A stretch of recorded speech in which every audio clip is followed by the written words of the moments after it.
G'day Spurs fans, Paul the Hotspur hippie here on what's shaping up to be a blisteringly hot Sydney day. Just like Tottenham Hotspur, by far the greatest football team the world has ever seen, were against Newcastle last night. Unusually, I didn't wake up for the game, so I watched it in full this morning, keeping temptation at bay to see the result. I wouldn't say nervous before the game started. The main worry I had was there were rumours abounding about Sonny, whether he'd be injured or not, and I'm thinking, oh man, if we lose him as well.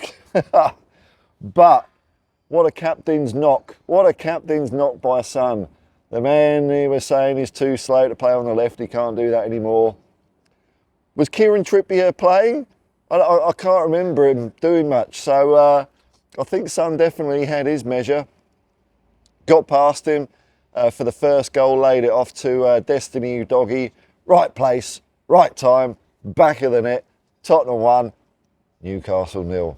Second goal, not dissimilar. Sonny again, working hard. He was if he's injured, I don't know what the guy can do when he's fit, because he was going all game, well, until he got subbed off, but laid it back.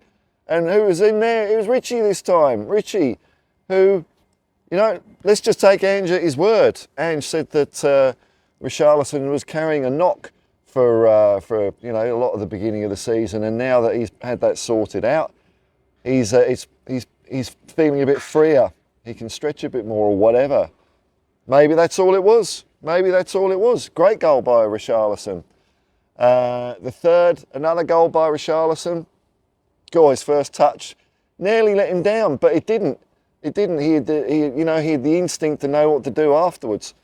Newcastle's goalkeeper, their reserve goalkeeper, all at 6s and 7s, didn't know whether he was staying on his line or coming out to take the ball or the player out. And it was a good goal by Richarlison. Fantastic.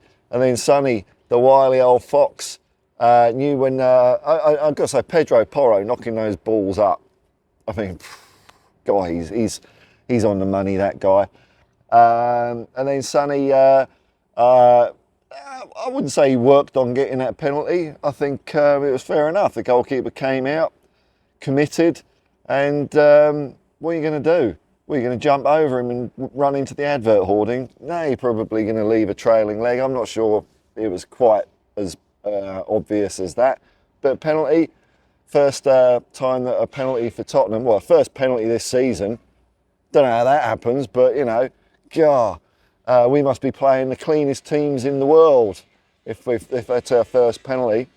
First time a penalty's been taken by a different player other than Harry Kane since, 2021 or something ridiculous than that. Sonny, cool, calm, collected, bottom left-hand corner, keeper had no chance. So, I mean, what a performance, what a performance. And I think Ange is fully vindicated. I've seen a little bit of murmuring here and there about Ange, and all of it's absolute bollocks, really, isn't it? Ange is on it, and it looks like with a bit of luck, we're starting to emerge from our injury crisis. Don't want to speak too soon on that, but certainly for me, Papa Matasar coming back and starting the game, he was brilliant, absolutely brilliant. He's a player I really like watching. So strong, and he was taking the ball off Newcastle whenever he felt like it. Really stuffed it up, and when he was brought off, I'm assuming that Ange was making subs partly to keep players in fresh shape as well, because when you're running like that all game, you do it a few games in a row, you could start picking up niggles. So I thought the substitutions again were spot on, as they have been all season. But Papa Matasar, I think maybe him coming back into the team made a huge difference. And I suppose I've got to say Richarlison as well, because whereas the last couple of games we haven't been really looking super dangerous up in the final third of the pitch, we certainly did today, man. Brennan Johnson can take a little lesson out of Son's book to see what he's supposed to be doing on that right-hand side. He was getting better, though. Had a shot. I don't know how it didn't go in. Sort of bounced off the inside corner of the posts and bobbled out again. But we had good performances all over the pitch today. I can't really think of anyone putting a foot wrong. Vicario had to make a save or two. Didn't really have to do much else than that. But again, his distribution was fantastic. Newcastle, they've been going through their own troubles, a bit like we're kind of maybe emerging from. But if you think about, I was thinking about it, like Newcastle's performance today, where they did look leggy and, I don't know, not very confident. As usual, the result was 4-1, but we could have had 4 or 5 more goals than that. But 4-1, I ain't complaining. I mean, they got a late consolation, which who cares about? I don't pop a champagne cork for a clean sheet, just like Ange doesn't. But they did look. They didn't look very sharp. We really did dominate them from the get-go. 2-0 at half-time. Newcastle started looking like they would maybe get back into it for a period, maybe 5-10 minutes of the first half. But I think our defence was great today. Romero was great, robust as usual. Picked up a yellow card.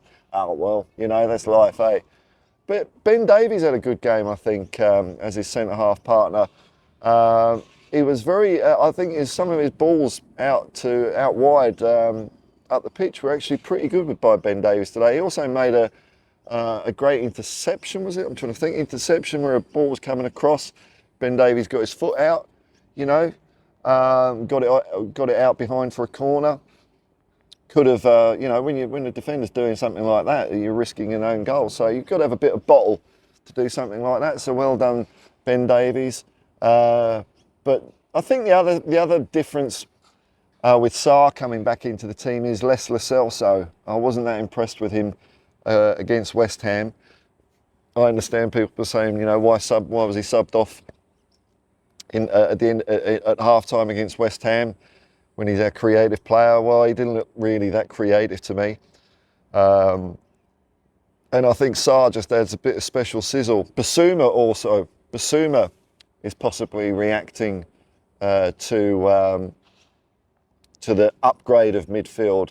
Basuma had a much better game last night. Not quite back to the form he showed in the first few games of the season, but definitely encouraging signs there. Again, the home crowd were in amazing voice, as they have been all season, win, lose or draw. It was an exciting performance. But I think for my man of the match, I'd have to give it to Son. Sometimes you want your captain to step up and grab the game and show what's what and get the other players fired up too. And I think it was an absolute perfect game from Son. He did that. He showed his intent early on. So much running around. Oh my lord. Anyway, we're going to have a look at a quick look at the Hotspur Hippie Dreamometer, because there's been movement, not so much on the right hand side, which is the pro rata. If you take the number of points we've got divided by the number of games and times it by 38, that's one way of predicting in a stupid way how we're going to get on in the league.